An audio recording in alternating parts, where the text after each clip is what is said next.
اور پاکستان کے 24 کروڑ عوام کی طرف سے یہاں پہ اظہار یکجہتی کے لیے اپنے ساتھیوں کے ساتھ حاضر ہوا ہوں، کیونکہ 5 فروری محض کوئی ایک دن نہیں ہے، بلکہ یہ ہمارے اس پختہ عزم کی تجدید اور یقین دہانی کا دن ہے، کیونکہ نعرہ ہی نہیں ایمان ہے یہ آزادی کے متوالوں کا، کشمیر کا ذرہ ذرہ ہے کشمیر کے رہنے والوں کا۔ جناب اسپیکر، آج ہم ان عظیم شہداء کو سلام پیش کرنے آئے ہیں جنہوں نے گزشتہ 7 دہائیوں سے زائد عرصے میں اپنے لہو سے آزادی کی ناقابل فراموش داستان اپنے خون سے لکھی ہے۔ نوجوان برہان وانی شہید سے لے کر مرد آہن سید علی گنانی تک، کشمیر کے بہادر بچیوں سے لے کر آسیہ اندرابی تک، بہادر اور بے خوف یاسین ملک سے لے کر میر وائس عمر فاروق تک، جدوجہد آزادی کشمیر کے ہر قائد، ہر رہنما، ہر کارکن، ہر شہری، ہر صحافی اور ہر بچے کو ہم سلام پیش کرتے ہیں۔ میں یہ کہنے آیا ہوں کہ اس جدوجہد میں ہم آپ کے ساتھ شانہ بشانہ کھڑے ہیں، جب تک کہ وادی میں گرنے والے خون کی بدولت کشمیریوں کا ان کا حق آزادی مل نہیں جاتا اور وہ سرخرو ہو نہیں جاتے۔ میرے بزرگوں، بھائی اور بہن، ولولہ انگیز جدوجہد سے بھارت کے فوجی غرور کو شکست فاش دی ہے، ہر طرح کے ظلم و جبر ڈھانے اور وادی کشمیر کو بے گناہ کشمیریوں کے خون سے سرخ کرنے کے باوجود آج بھی غاصب بھارت کے فوجی جبر کے سامنے کشمیریوں کا عزم آزادی، عزم صمیم مضبوطی سے ڈٹا ہوا ہے۔ ہم کیا چاہتے؟ آزادی کے نعرے کی شدت ہر گزرتے وقت کے ساتھ بڑھتی جا رہی ہے۔ بھارت اپنی لاکھوں کی فوج میں مزید اضافہ کرتا جا رہا ہے، لیکن دوسری جانب بہادر کشمیریوں کی آزادی کی تڑپ اور بھی بڑھتی جا رہی ہے۔ 5 فروری بھارت کو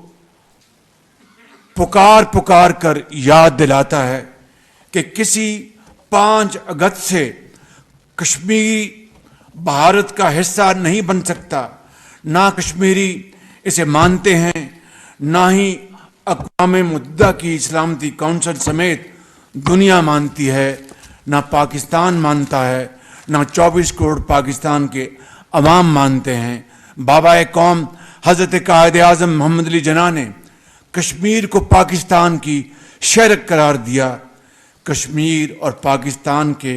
تعلق کو اس سے بہتر اور انتہائی جامع الفاظ میں بیان نہیں کیا جا سکتا۔ انتہائی قابل احترام ممبران، تنازع جموں کشمیر کا حل کشمیری عوام کی خواہشات اور اقوام متحدہ کی سلامتی کونسل کی قراردادوں کے مطابق حق رائے دہی کے آزادانہ، منصفانہ اور غیر جانبدارانہ استعمال کے ذریعے ہوگا۔ اس خطے اور دنیا میں پائیدار امن کی ضمانت کا بس صرف یہی ایک واحد راستہ ہے۔ فلسطین اور کشمیر کے عوام کے جمہوری حق کی حمایت پوری دنیا کے جمہوری مزاج ممالک، ادارے، تنظیمیں، بین الاقوامی اصول، عالمی قوانین اور مہذب انسان کرتے ہیں۔ دنیا میں دو الگ الگ اصول، انصاف اور جمہوریت کے دو الگ الگ معیار اور عالمی قانون کے نفاذ میں امتیاز قبول نہیں کیے جا سکتے۔ یہی انصاف، جمہوریت اور عالمی قانون کا تقاضا ہے اور انسانیت کا مطالبہ ہے، جس کے لیے ہم دنیا کے ہر فورم پر آواز بلند کرتے رہیں گے۔ اسی پختہ ارادے اور صمیم قلب کے ساتھ میں نے اقوام متحدہ کی جنرل اسمبلی OIC سمیت دنیا کے دیگر فورمز کے اجلاسوں میں واشگاف اظہار کیا، اور بھارت اس بھول میں نہ رہے کہ وہ کالے جابرانہ اور فسطائی قوانین کے ذریعے کشمیریوں سے ان کی شناخت چھین سکتا ہے یا انہیں ان کی سرزمین سے بے دخل کر سکتا ہے۔ 7 دہائیوں سے زائد عرصے سے وہ اپنے ہر طرح کے مذموم حربے اور ہتھ کنڈے استعمال کر چکا ہے، لیکن اسے کامیابی نہیں ہوئی۔ کشمیریوں کا لہو بہانے سے یہ مسئلہ حل نہیں ہوگا، کشمیریوں کے گھر جلانے اور گرانے سے یہ مسئلہ حل نہیں ہوگا، کشمیری نوجوانوں کو ماورائے عدالت قتل کرنے سے یہ مسئلہ حل نہیں ہوگا، کشمیری بچوں اور بچیوں کو ان کو شہید کرنے سے یہ مسئلہ حل نہیں ہوگا، کشمیری قائدین کو اذیتیں دینے، نظر بند اور جیلوں میں قید کرنے سے یہ مسئلہ حل نہیں ہوگا، مقبوضہ جموں کشمیر کو دنیا کی سب سے بڑی جیل بنانے اور لاکھوں فوجیوں کی چھاونی بنا دینے سے بھی یہ مسئلہ حل نہیں ہوگا۔ بھارت اور اس کے خطے کے بہترین مفاد میں یہی ہے کہ وہ 5 اگست 2019 کی سوچ سے باہر نکلے اور اقوام متحدہ کی سلامتی کونسل کی منظور کردہ قراردادوں پر عمل، کشمیریوں اور دنیا سے کیے ہوئے اپنے وعدوں کو پورا کرتے ہوئے تنازع جموں کشمیر پر بامعنی اور نتیجہ خیز مذاکرات کی طرف آئے۔ پاکستان نے ہمیشہ خطے اور دنیا میں پائیدار امن، ہمسایوں سے پرامن بقائے باہمی کے اصولوں کے مطابق رہنے کو، اس رویے کو اپنایا ہے۔ ہم چاہتے ہیں کہ بات چیت کے سفارتی اور جمہوری اصولوں کے مطابق جموں کشمیر سمیت تمام تنازعات کو پرامن ذرائع سے حل کیا جائے۔ یہ اس خطے میں بسنے والے اربوں انسانوں کی ترقی اور خوشحالی کا تقاضا ہے۔ اسلحے کے انبار جمع کرتے رہنے سے اس خطے کے غریبوں کی زندگی نہیں بدلے گی، یہاں تعلیم اور صحت کے انقلاب نہیں آئیں گے۔ میں سمجھتا ہوں کہ بھارت کو آج ہوش کے ناخن لینے ہوں گے۔ یہ علم کا دور ہے جس میں علم کی بلندیوں اور انسانیت کی بہتری کے لیے ایک دوسرے سے بڑھ کر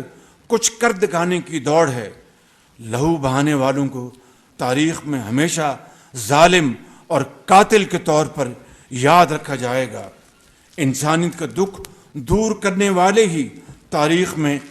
عزت کا مقام پاتے ہیں۔ مگر میں یہاں پر یہ بات بڑے ادب سے لیکن انتہائی یقین محکم کے ساتھ یہ کہہ سکتا ہوں اور کہنا چاہتا ہوں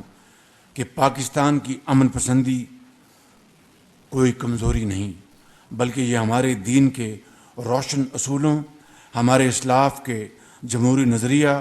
اور ہمارے نظام کی طاقت کی وجہ سے ہے۔ اللہ تعالیٰ کے فضل و کرم سے پاکستان ایک جوہری ملک ہے، ایک مضبوط جذبہ شہادت سے لیس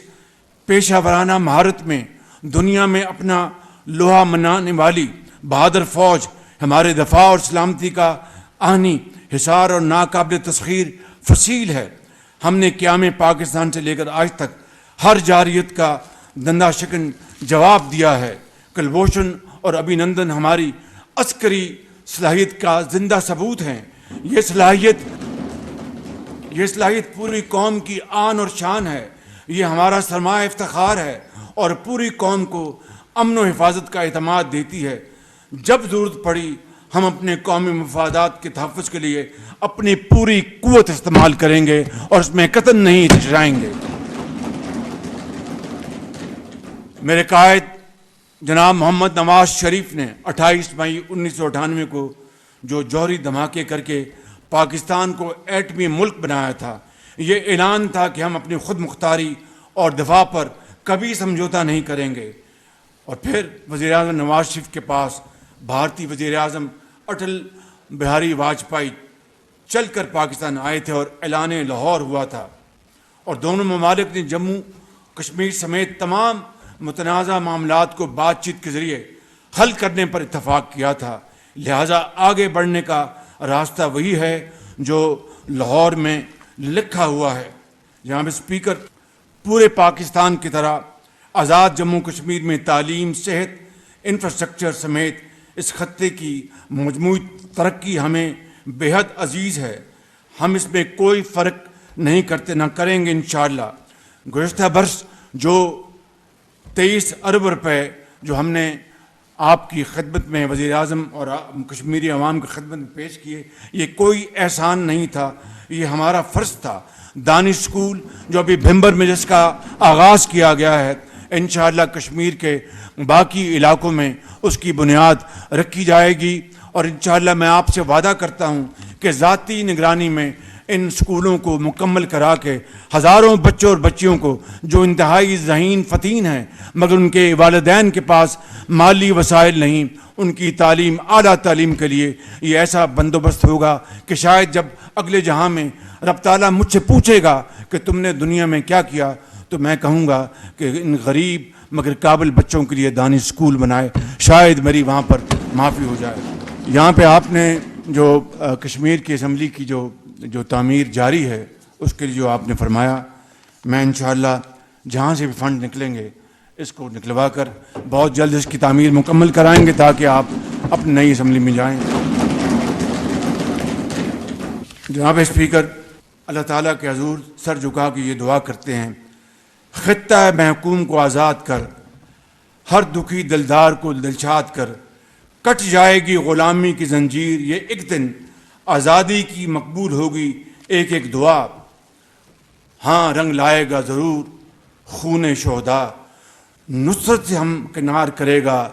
تمہیں خدا، یہ شعلہ نہ دب جائے، یہ آگ نہ سو جائے، پھر سامنے منزل ہے ایسا نہ ہو